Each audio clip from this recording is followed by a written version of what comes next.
Hello, everyone. Welcome to our episode one recap for our brand new season of Survivor Calgary, Survivor Calgary Wild Wild West. Krish, Taylor, how are you guys doing? I'm good. Great episode. Very excited to see where it takes us. Yeah, same. It was nice to get back on the Survivor Calgary train and be back here again for the podcast again.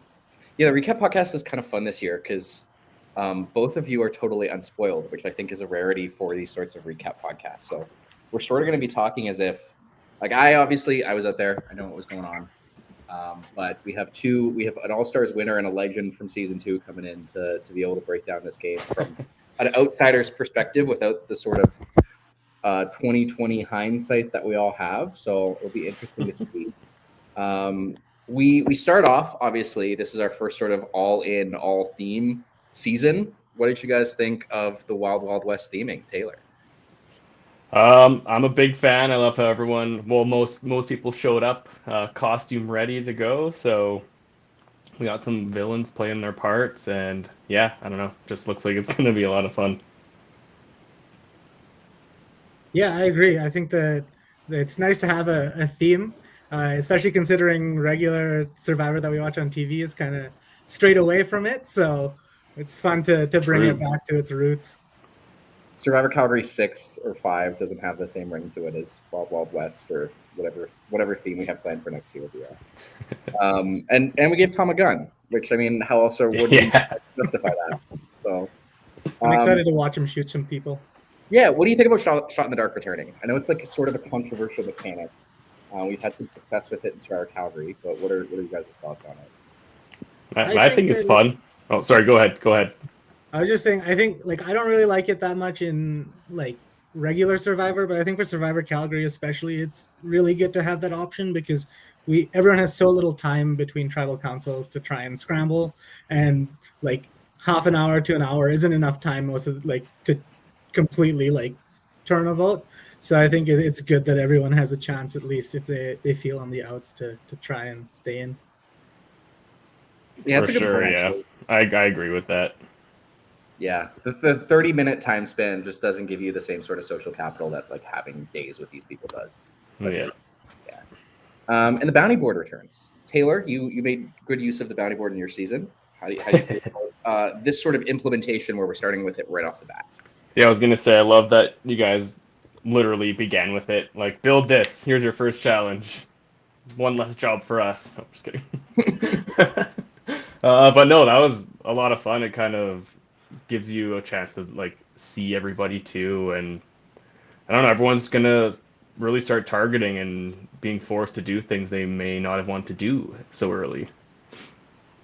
Yeah, it's sort of interesting. We see no one's been able to find any of the coins yet except for Baron, who's found two. We'll talk about a little bit about that, I guess, as we're hopping into the challenge. He was sort of the first one to look for tokens right away. Even you could see a clip of while Eric is doing the first explanation of coins at all. Baron is immediately looking down at the ground all around him. Oh, I didn't catch that. Thing. And he's obviously the first one to spot two of these tokens right off the bat. Do you think he shares one with the tribe? He keeps one to himself. What are sort of your thoughts on Baron's gameplay around these coins so far? We'll start with you, Krish. I thought it was pretty clever to try and push the coin, the public coin, onto Saphir. And even more clever by Saphir to just say, nah, I'm not Oh taking yeah. that. I'm a lawyer attorney. I'm not making my threat level any higher. It's interesting to me that he then talked to the tribe about that, though. Like, he was like, oh yeah, and then I was like giving this to Saphir because I wanted Saphir to be the leader instead of me, and all of this stuff. Like, that's an interesting strategy where he's very sort of outward with his gameplay right away. Yeah, very brave. Um, Great move by Saphir though, denying it. I love that.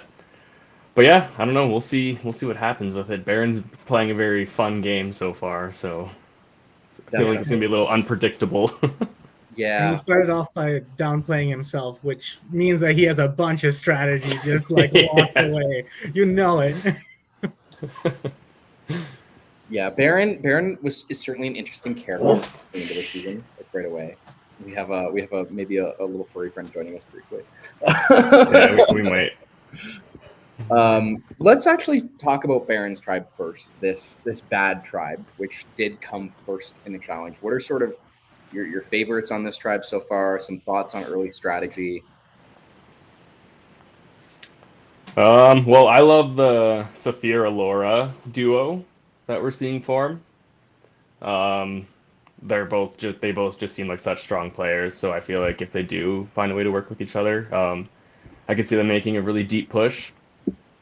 Um, Jared and Charlotte are kind of laying low right now, which I think is just best for them at the moment. So I don't know. This is a great tribe to watch actually. And then Baron's just chaos, and we love chaos. So We do certainly love chaos. And then we see like with Saphir maybe tightening up a little bit with Baron at the end there too. yeah, Baron's kind of got his hand in, or Saphir's got his hands in all the cookie jars over there. It's good to see. Definitely. Krish, your thoughts on the bad tribe? I think that the dynamics on that tribe are going to be very interesting if they lose a challenge. Um, like immediately, it seemed like Baron. Oh man, I'm bad at names. Baron, Jared, and Charlotte were going to team up and sort of go after Laura and Saphir, especially because they kind of hopped off and went on their little beer talk. But then you see Saphir talking to Baron, and all of a sudden I'm like, I have no idea where these people are standing. And Saphir being like very open about like, hey, yeah, me and Alora have already talked and we're tight. I want to bring you in, sort of thing, and like outright saying, yeah, this is my duo, but I want to bring you into it so that we can get a little bit further is interesting. It seems to be working out really well for Saphir so far. Yeah, I feel like it's risky going out and saying that, but at the same time, I feel like it really does help build trust and make Baron actually feel a little more comfortable with Saphir because he's divulging this information. I think if he didn't say that, I don't know if Baron would be as open and receptive to the game talk that they had on the hammock. Totally. I guess with that, we can talk about our not so aptly named ugly tribe. Best dressed was their goal, and I think they accomplished that pretty solidly with tribe. We'll give a brief break for the bark break. I just closed my door. Okay, perfect. I gave him the boot. The tribe has spoken. Get out of here.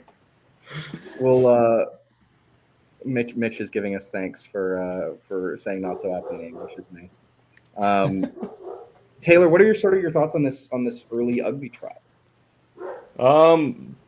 They seem like a very strong tribe. A lot of like strong personalities as well. I think the vibes are high on this tribe. I don't have much to think just because they seem like they're all very comfortable right now. I think they're all kind of afraid to go too deep into the gameplay and game talk right now. Definitely, yeah. You see, like Trent put out there as a threat, even though he's talking to us only about like, oh yeah, I'm a team player all the way through. Yay! Yeah, I know exactly. So yeah, no, I'm hard.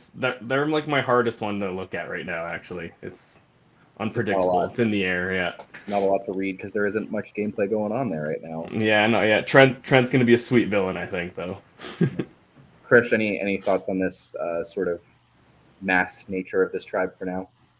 It's really interesting. Like I think that Maeve, Emily, and Chelsea going off and just sort of solidifying a little bit of like a voting block alliance may help them, but I think also Maeve's coming in with a pretty big target, and they performed really well in the first challenge, getting 2 of the clues.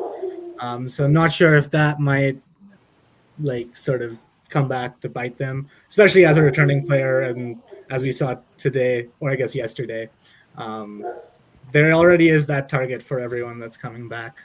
Totally. I mean, probably slightly less target, and we'll talk about Kayla a little bit here, and we'll also be talking to both Kayla and Ali shortly here. But I do think that Maeve comes in with probably a little bit less of a target compared to Kayla and Saphir, just because she had sort of a much earlier exit on her first season. So interesting to see there. I think with that, let's talk about good tribe, the losing tribe here who went to council. What did we sort of think of these sorts of early dynamics that we see in this like lightning fast? We lose a challenge, we go to tribal, we vote someone out 30 minutes later sort of gameplay. Krish, we'll start with you. It was chaos. No one wanted to throw out a name going into the tribal council. I honestly thought it was Joel that was going home, just because all of the confessionals people were talking about him were all, oh, he's not putting out a name.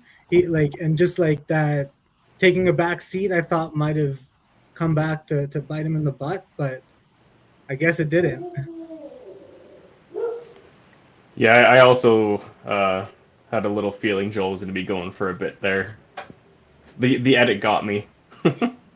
Yeah, it's interesting how Joel talked about this too. I briefly chatted with him at the premiere last night where he was like, yeah, this was very much my strategy going in, was to never say a name. I never want to say a name, especially early. And it ended up working out for him here, but it did definitely land him in some hot water. Kayla, on the other hand, was sort of the first person to say a name. She says, hey, us three here, if this random strategy that I've proposed doesn't work, we're going to make a girl gang. We're going to go for this all-girl alliance. Krish, I know you've had experience with these. Tell me what your thoughts were seeing this pop up right away. Honestly, it was PTSD. But I was watching with Megan, and I literally looked at her, and I was like, oh, no, not again. different Megan, obviously, than season 2 Megan that orchestrated your downfall. But yeah, obviously we see these women, Kayla, Allie, and Tegan, sort of break away right away, and none of them really seem to be too committed to that girl alliance. Sort of from that first 5-minute meeting, they're sort of trying to figure out other ideas right away. We see Joel and Kayla bond a bit. We see Ben and Allie both sort of bring each other up as like, oh, I want to keep that person around, even though they haven't had a chance to talk yet, which I thought was super interesting and something I will want to talk with Allie a little bit about later. How do you feel about this decision from the other members of the tribe to get rid of Kayla here over, say, someone like Joel? Because it's the first tribal council, you have so little time to make that decision. It makes sense because Kayla's been there, she's played, and she's made the final 3, whereas everyone else hasn't. So it's a very easy thing to bond over and then have a little bit more trust because you're all coming from the same place and you're all saying, oh, we should all team up because we haven't played before. And Kayla's made it to final 3. Kayla literally brought that up herself, right? Yeah. Like, oh yeah, when I was in your position, I just said, oh, hey, we should vote out the person who's already been here before. Now, obviously, that didn't exactly work out on Kayla's season.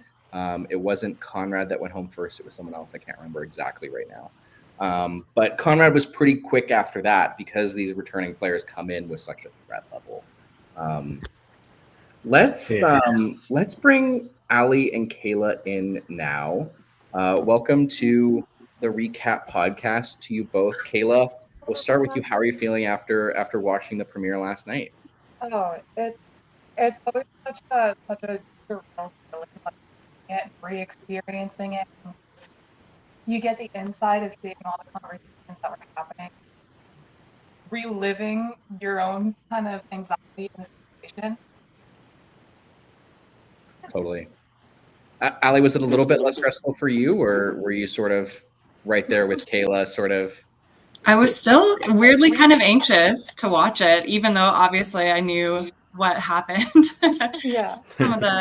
You don't know how it's going to look, I guess, from other people's perspective. We'll start with you, Kayla. Any sort of like information that was like unearthed by watching it back that you sort of weren't aware when you were out there?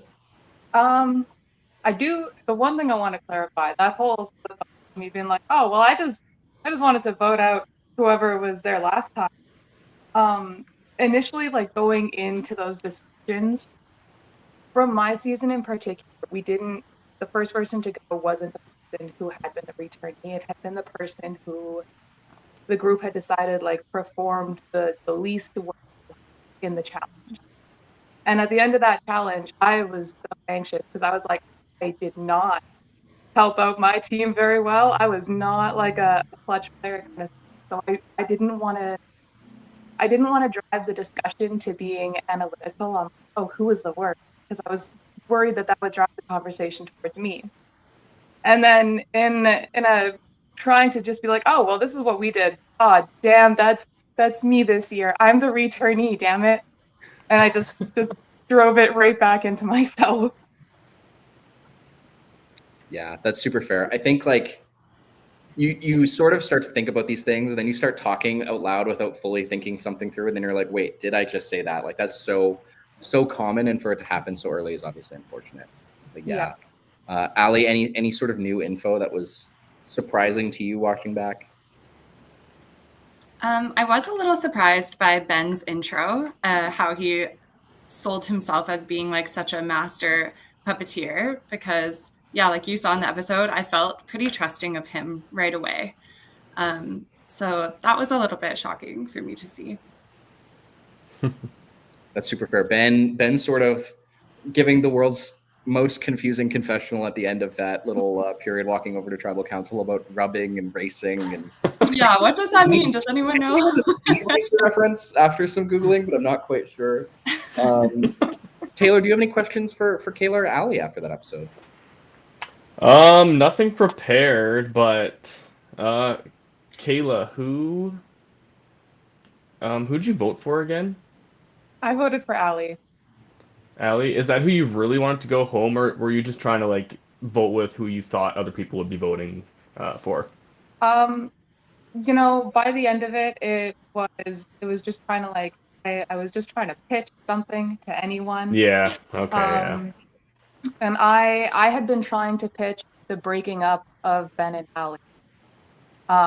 Because I had, you know, just trying to be like, oh, they seem like they're vibing, like they're getting along really well. This seems like this might be a power duo we're about to build. We should break this up. So that's kind of where that decision came from. For sure. Yeah. No, that makes sense. Ali, I don't really have anything for you prepared either.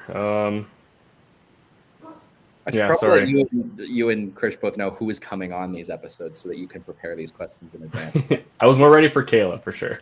For sure, yeah. Krish, do you have any questions for either of the players who are joining us today? Yeah, Ali, we see that both you and Ben seem to be pretty trusting of each other, but we didn't really see any conversations with you guys, like between just the two of you for most of the episode. I'm just wondering, was it just like a vibe that you guys got from each other that made you guys comfortable, or was there something that wasn't shown, like a conversation or something like that? Yeah, I think part of it was like a bit of a vibe, felt good. I also felt like he performed really well in the challenge, and I wanted to keep that around so that we hopefully didn't land ourselves at tribal council again right away. I know Kayla had talked about like, oh, we should get rid of him because he seems like a big threat, but I was like, no, we don't want to do that just yet, because what if we just lose again? So that was another reason too. Awesome, thanks. And then Kayla, you kind of drew the short straw being the returnee and getting voted out. Is there anything that you think you could have done that would have saved you, like in hindsight, obviously, from getting voted out? I think I could have, you know, approached my conversation a lot differently. Just been more careful about what I was saying and to whom I was to. I realized, like, after watching the footage, like, okay, I maybe should have tried to approach some people differently, or like later rather than the way I did. But it's always that, you know, that feeling of being the first tribe, the first to vote. It's such a scramble, and I really got lost in that scramble. It's chaos, like Krish was saying at the beginning of the episode. Like, everything can go absolutely crazy so fast, and it's so hard to like sort of keep track of where all of the conversations and dynamics are, especially that early, especially on a tribe so small. I think it's really easy to like hyper analyze your game and be like, hey, I went out at this point, so I obviously made this mistake and this mistake and this mistake, but like, it's all, a lot of it is luck. A lot of it is, oh, you were the returnee on the first losing tribe, and that's an easy target. So don't beat yourself up for that one too much. I do have a few more questions for you both. Ali, my first question is for you. How much of Kayla, having already won back from the Edge in her previous season, was sort of a factor in your tribe's decision to take her out, if at all? I think it was a pretty big factor. Sorry, Kayla. That's okay. Because obviously it was so early in the game, and it just felt like we were still all getting to know each other. And it kind of feels like you just have to choose someone arbitrarily. Like we didn't really have any good reasons, except for maybe like how the challenge went. And so I was feeling a little nervous because the triangles thing came up quite a bit. But it just felt like, yeah, Kayla was the only person that we had more information about. We knew that there was something a bit threatening about her, and it felt like something that could be an easy sell for people, for me at least.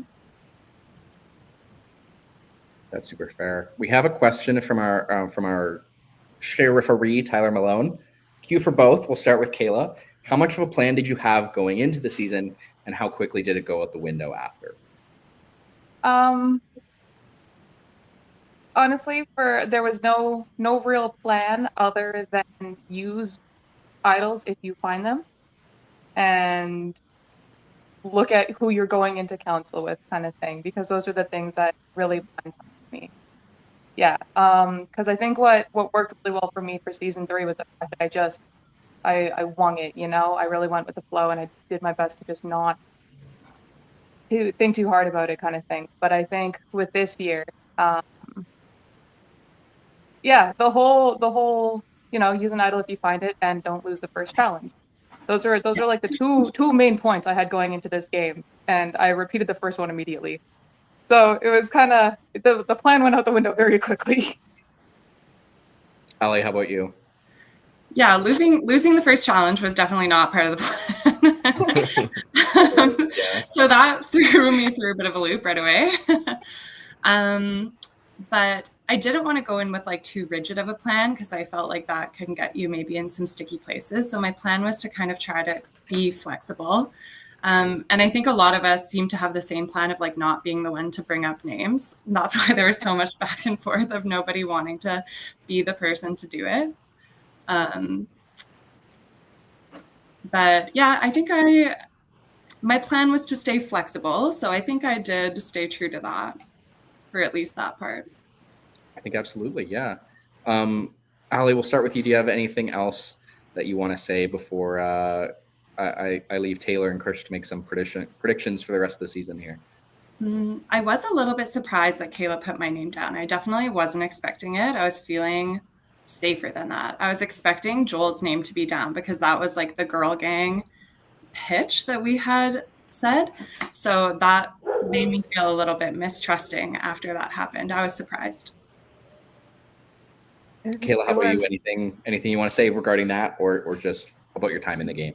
Yeah, it was nothing against you, Ali. It was, again, looking, it's that feeling of like, rewatching the footage and seeing what I could have done differently. Pitching the girl gang as the very first conversation. We all should have sussed everything out. We all should have talked to everybody. That should have been, an end of conversation to see how everyone was feeling. The timing on that was really bad. And then also, I was pitching anything to everyone by the end of that conversation period, because I was feeling, I'm like, oh, this is not feeling good. So especially to Joel and Tegan, I was pitching, we need to break up in Alley, because they're looking like power duo. And then I everyone was talking about how great Ben was with puzzles. We need to keep him around. So I was like, okay, what about Allie? So that vote was literally just being like, God, somebody, maybe I talked somebody into something. Didn't work out, but I'm sorry. Well, no, I'm sorry that we had to land on you. It definitely was a scramble, and it felt pretty arbitrary. So yeah, nice playing with you for the short time. And maybe Kayla wins her way back in again. It's not over. It's not over. Who knows? Thank you both very much for joining. I will once again be joined by just Taylor and Krish here. As I ask, any predictions for the rest of the season from you both, either for next episode or the season as a whole? We'll start with Taylor. Oh my goodness. Early winter picks. Come on. Early winner. I know. I'm bad. I should have done that. So Alora's giving Sandra to me. Okay. So Alora might be like my sneaky winner pick. I know a lot of the people of the season too, so I don't want to like choose someone I already know because that's boring. But yeah, honestly, after watching the episode twice, I'm getting great vibes from Alora, so she will be my preseason winner pick. I like it. Yeah. Chris, how about you? Man, if I have to give a winner pick, I will say Ben, because Ali was just on and said that she had no idea about how strategic he was, and how his confessionals sort of caught her off guard. So I'm going with the fact that since she thought that he wasn't as strategic as he was, that vibe is gonna sort of like be shared with many people on the season. So maybe we'll see him sort of in the shadows until it's too late to get him out. Totally. I will share that I had three. Every year when we go out, right after the interviews happen, we each of us on production sort of pick three people to root for that season, and I picked Kayla, who immediately went out, and then I picked Tegan, and I picked Charla as well. So Nice. those are sort of my two picks as we continue the recap podcast this year that I'll be cheering for. Thank you both very much for joining. Anything else you want to say about the episode before we sort of cap it off here? No, that was a really good episode. Yeah, I'm just excited to see what's next. Honestly, I want more. Yeah, me too. I'm sure it's going to be a chaotic season, so I'm pretty excited. And I think the three tribes just adds to the paranoia and what's to come. So I think excited. chaos is a great word to describe the rest of the season for sure. Oh, that makes me so It'll be an happy. interesting one to watch. I'm excited to watch it back with you both. And thank you everyone for joining. Remember to subscribe to Live Reality Games, which is where we're hosting this podcast, as well as Survivor Calgary to catch up on the episodes and all the recaps here. Give it a like, give it a comment if you'd like. Thank you both for joining me. Thank you everyone who's watching for joining me, and have a great night.